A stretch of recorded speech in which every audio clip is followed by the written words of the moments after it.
보통 이제 뭐라고 하냐면 3분설이라고 그래요. 이런 용어는 모르셔도 돼요.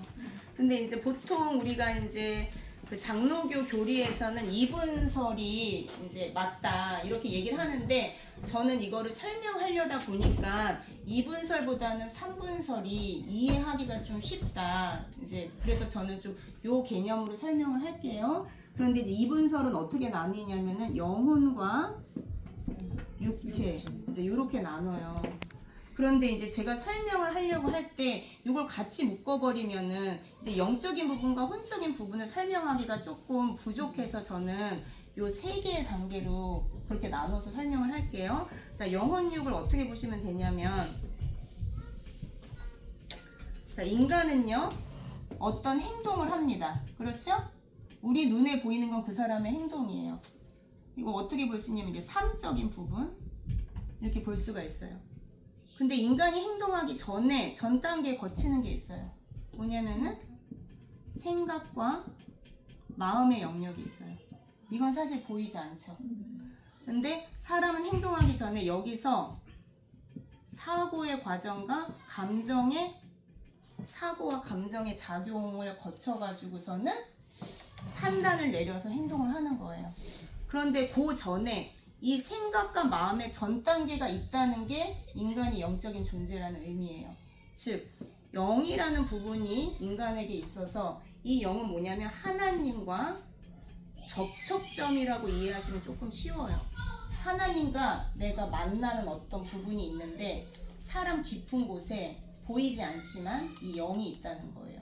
그래서 그거를 우리가 영혼을 뭐라고 하냐면, 영혼을 하나님이 계시는 좌소다 이렇게 얘기를 하거든요. 하나님이 계시는 자리. 원래 인간에게는 하나님이 계시는 자리가 있었다.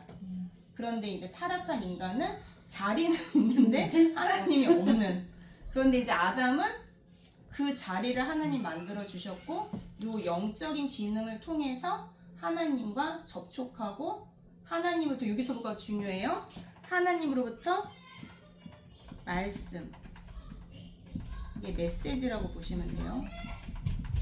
하나님이 영이시잖아요. 영이시죠.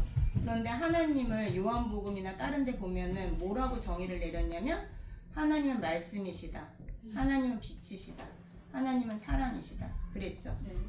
그리고 또 예수 그리스도를 설명할 때 뭐라고 하냐면, 말씀이 육신이 돼서 왔다.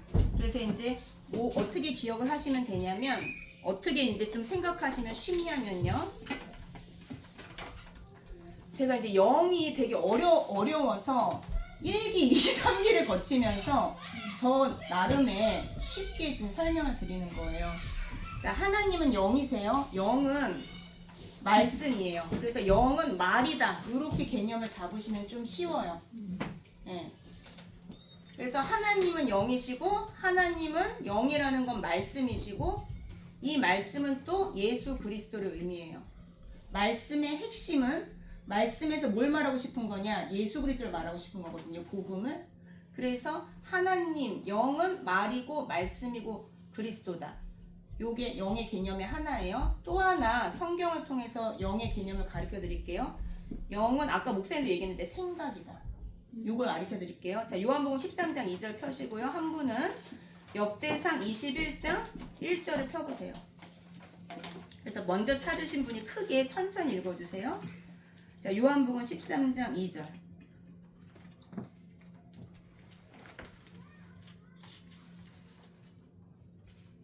제가 말할게요. 가룟 유다의 마음속에 예수를 팔 생각을 넣었더라. 그래서 영적인 부분이 안 보이는데, 영적인 곳에서 일어나는 일은 영적인 존재에 하나님 아니면 사단이 뭔가 메시지를 주고 생각을 넣어준다 이렇게 이해를 하시면 돼요. 그 넣어진 것을 가지고 사람이 이 혼적인 부분에서 사고를 하고 감정을 느껴요. 예를 들어서 뱀이, 사실은 그 뱀이 우리는 사단인 거 다 알죠. 또 성경에서도 그 창세기 3장의 옛뱀은 요한계시록 12장 9절에 사단이라고도 하고 마귀라고도 하는, 그렇게 나와요. 그러면은 이 사단과 마귀라는 영적인 존재가 하와에게 찾아와서 말을 했죠. 무슨 말을 했죠?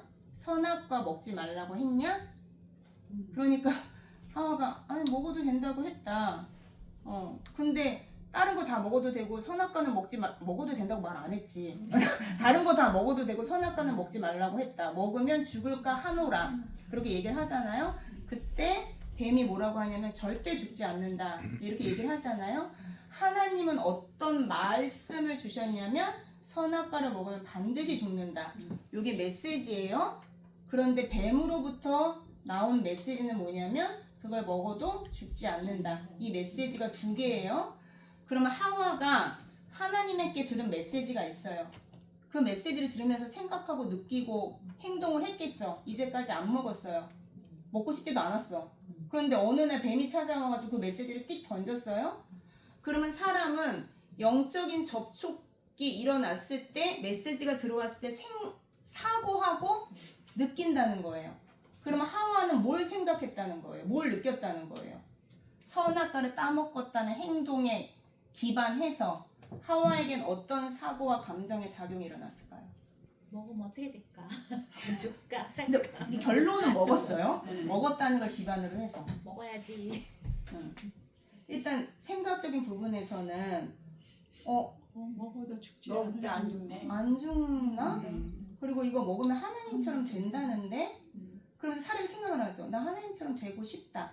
또는 뭐 하나님처럼 내가 돼서 뭐해? 이런 생각을 하는데 하와는 하나님처럼 되고 싶다고 생각을 했으니까 먹었겠죠. 그런 감정, 그런 사고를 했어요. 그러면 이 부분에서 이제 하와가 뱀의 말을 듣고 감정은 어땠을까요? 먹었다면. 두렵고 감정은 하나님에 대해서 옛날에 가지고 있던 감정은 아니겠죠.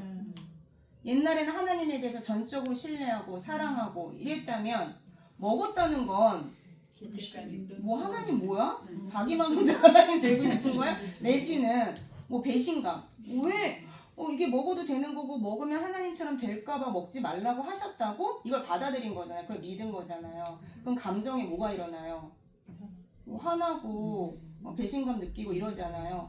그 결과가 뭐로 나타나냐면 선악과를 따먹은 결과로 나타난 거예요. 이해하시겠어요?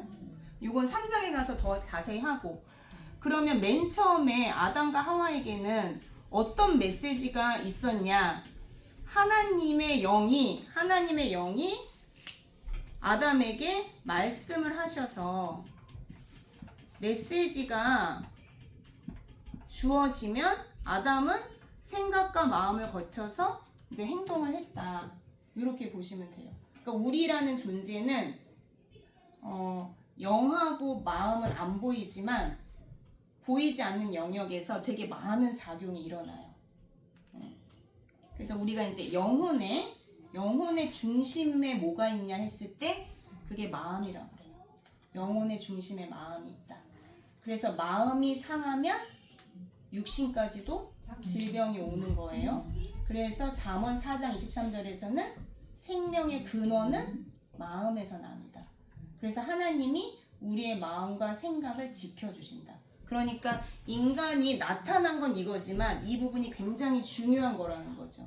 그래서 그 부분이 아프면 사람이 육신도 삶도 다 무너지고 이 부분이 건강하면 육신과 삶도 괜찮다는 거죠.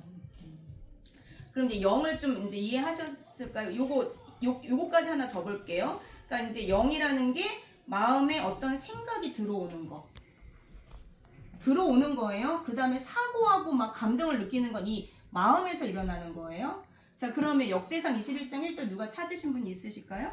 사탄이 일어나 이스라엘을 대적하고 다윗을 충동하여 이스라엘을 계수하게 하니라. 자, 다윗이 어느 날 내가 우리나라에 이 전쟁 칠자 숫자를 좀 세봐야겠다 이런 생각이 났다는 구절이에요. 그런데 그 구절을 역대상에서 어떻게 설명하냐면 그냥 다윗이 그냥 혼자 생각이 난 게 아니라 사단이 다윗을 충동했다. 그래서 내가 인구조사를 해야 되겠다 이런 생각을 했다는 거예요. 그리고 그거를 실천으로 옮겼다는 거예요. 이것 때문에 굉장히 문제가 많이 일어나잖아요. 그러면 여기서도 다윗에게 인구조사 해야지 이 생각을 누가 넣었다라고 말해주고 있어요. 성경이 사단이 우리를 충동해서 그렇죠? 어떤 생각을 넣어줄 수 있다.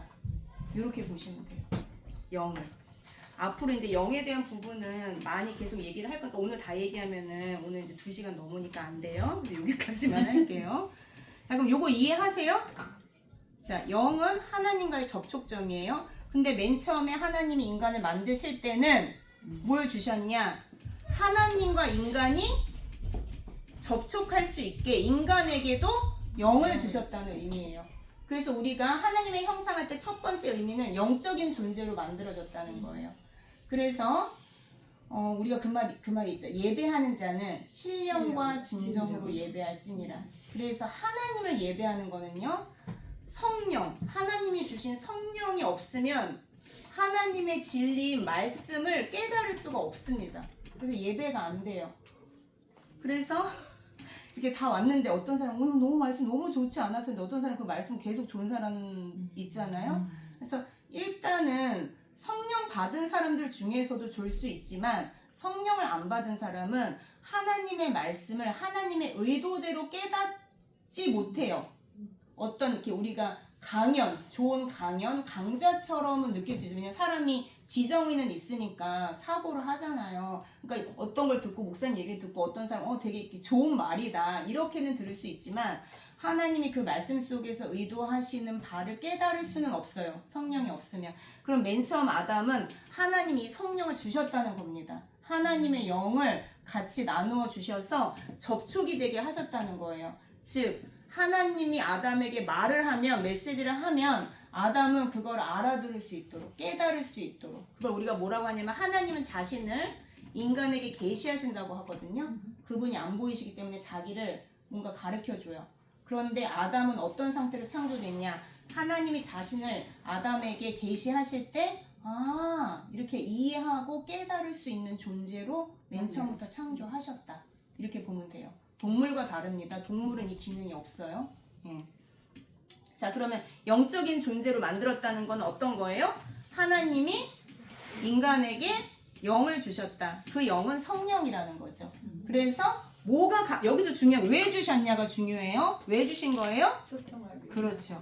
그래서 영적인 기능은 하나님과 교제입니다. 하나님과 소통이에요. 영적인 기능은 제가 말했죠. 에베소서 2장 1절에 허물과 죄로 죽었던 너희를 할 때 허물과 죄로 영적으로 죽은 상태는 그럼 뭐가 안 된다는 거예요? 하나님과 교제할 수 없는 거예요. 영은 있는데 영의 기능인 교제의 기능이 없는 거예요. 그런데 고린도전서 2장 12절에는요. 영이 2개로 설명이 되고 있어요. 자, 하나님으로부터 온 영을 너는 받았는데 다른 사람들은 세상의 영을 받았다 이렇게 얘기를 해요. 자, 아까 제가 말했어요. 영이 말이라고 생각하면 자, 성도들은 하나님으로부터 온 영, 성령을 통해서 하나님의 메시지를 듣는다면 세상의 영을 받은 사람들은 뭘 듣는 거예요? 세상으로부터 오는 모든 메시지, 세상의 가치관, 세상의 교육 이런 거를 받아들이고 그게 맞다라고 생각하고 그거에 입각해서 살아간다는 거예요. 하나님으로부터 온 영을 받은 사람들은 하나님으로부터 오는 메시지를 듣고 그게 맞다고 생각하고 그것대로 삶을 살아간다는 거예요. 이해하세요? 그러면 영을 주셨는데 영의 기능은 하나님과 교제하고 소통하는 거다. 이거를 우리가 뭐라고 얘기하냐면 예배다 이렇게 얘기하는 거예요. 이게 예배예요. 예배가 막 와가지고 막 거룩거룩 이게 예배가 아니라 그렇게 백날해도 내가 오늘 하나님의 메시지를 못 알아들었고 내가 하나님 앞에 소통한 게 없으면 예배는 안 이루어졌다고 봐야 되는 거죠. 예배는 내가 하나님께 말하고 하나님이 설교를 통해서 하나님의 메시지를 받았을 때 그게 예배가 이루어졌다고 해요. 우리가 일주일 동안 기도를 통해서 하나님 앞에 나의 이야기를 해요. 그러면 주일날 강단에서 하나님이 강단의 말씀을 통해서 나한테 대답을 주시는 거예요. 그렇게 우리가 소통이 일어나요. 그게 예배의 기능이라는 거예요. 그런데 이 예배의 요소에는 반드시 뭐가 있어야 된다? 성령을 받은 자가 영과 진리로 그랬어요. 진리는 요한복음 14장 6절에 내가 곧 길이요 진리요 생명이니. 그래서 진리는 우리가 보통 예수 그리스도고 예수 그리스도는 제가 항상 말하죠. 말씀이에요. 말씀.